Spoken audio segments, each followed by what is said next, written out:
In Chicago, they convened a federal grand jury in Chicago in September last year, and they're investigating Fight Back News, Palestine Solidarity Group, Columbia Action Network, Freedom Road Socialist Organization, organizations that I support, that I work with.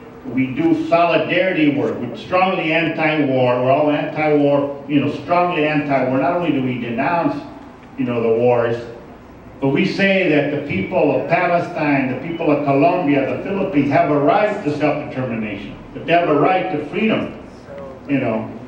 Just like, growing up in East LA fighting against the war in Vietnam, we wanted peace, but we realized after a while that the Vietnamese people needed to be free from the French, the Japanese, and the U.S. Domination. But this grand jury serves subpoenas on folks and say, you got to show up and testify or we'll arrest you. They went through the whole house. Everyone firmly said no. The subpoena they served at the anti-war committee in Minnesota had my name on it as a person of interest. So I knew they were watching me or, investigated. And you always think, when are they going to come to your house? When are they going to come, right? And then, you kind of get ready for it, but when it actually happens, man, it's a shock, And I thought it was a nightmare, but, once I looked outside and saw the cops, they were all, they had their big, heavy vehicles, the Humvees, and so I was arrested, due to the support from the community and my family. I got bailed out, and you got to know good bail bondsmen, right? And there's a lot of them that support the struggle. So the issue with me is that they arrested me for having a gun, and and I'll say straight out, it wasn't an illegal gun or stolen gun. They said the charge specifically is ex-felon with a gun. That's what they arrested me for. But the SWAT squad, the FBI, this is a pretext to harass me, to get into my house, to go through my political documents, because they took my computer, my cell phones, they went through every document, every closet, every file cabinet, they threw them on the floor, they also piled them on top of the tables and organized them. I took a trip to Cuba in 1993, they had the old slide. You guys don't use slides no more, right? That's how, I do PowerPoint too, I get into YouTube once in a while. I got my cell phone, man. But the old slides over there at the Highland Park when we had that Centro, was that in my Centro Feliz? Yeah. So, they had all this stuff organized, so it was really a political attack, because I'm part of that network from Chicago, North Carolina, Michigan, Minnesota, part of a big network where we, on opening day of the RNC 2008, September 1st, we held a massive demonstration to condemn the warmongers. That's what we call them, warmongers, Bush, McCain. And every day we fought them in the streets till they finally did. They tear gassed us and, pushed us. And earlier they had brought out the riot squad, the horses, the bikes. The last day at the RNC, they brought out the big ass snow bulldozers, and you couldn't go around those. And during that time, they infiltrated our organization. The anti-war committee was infiltrated by an FBI agent that had been in there since 2008. So this is a political attack against an organization, a group of organizations, that we go to Palestine. We interview the Palestinian prisoners in the jail, Israeli jail. I've gone to Colombia. I've talked to the campesinos, the indigenous activists, the labor activists who get assassinated. Many of you should know that Colombia has the highest rate of assassinations of labor organizers. I know Juarez, I'm from Juarez originally. We beat them now and everything else.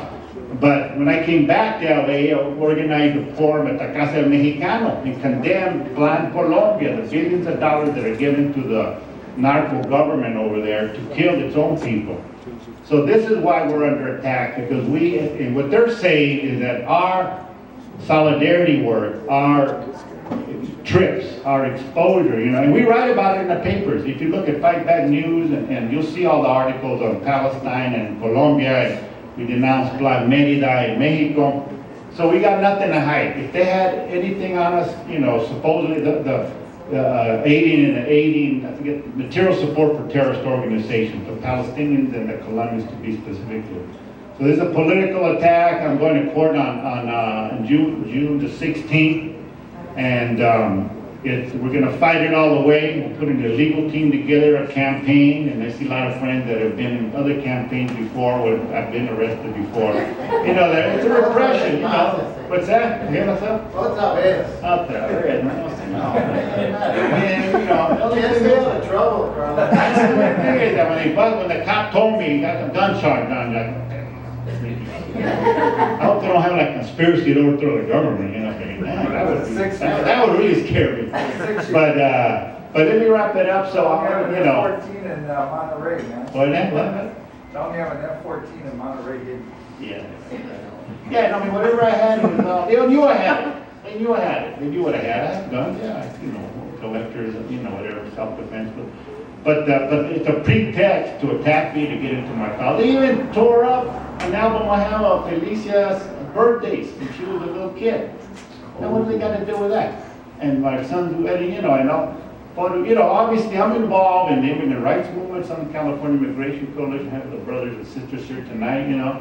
We fought, 10 years ago to get this school, the CSO, Escuela Sí, Guerra No. We organized Latinos Against the War. They denounced the Iraqi invasion before it happened, down Whittier Boulevard, and we said we want a new school here to relieve the overcrowded conditions of Roosevelt. We fought for many years, and we got Montes here. And then we worked in the east side, to get, you're right, and there's teachers that are,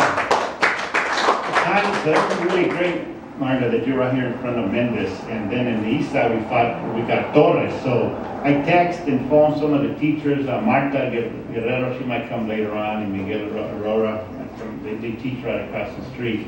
So thank you for opening up your space. I need your support, because if they come after me, they're going to come after other organizations. There's that thing about there's all kinds of poems about that. Maybe I should write, get some poems, right?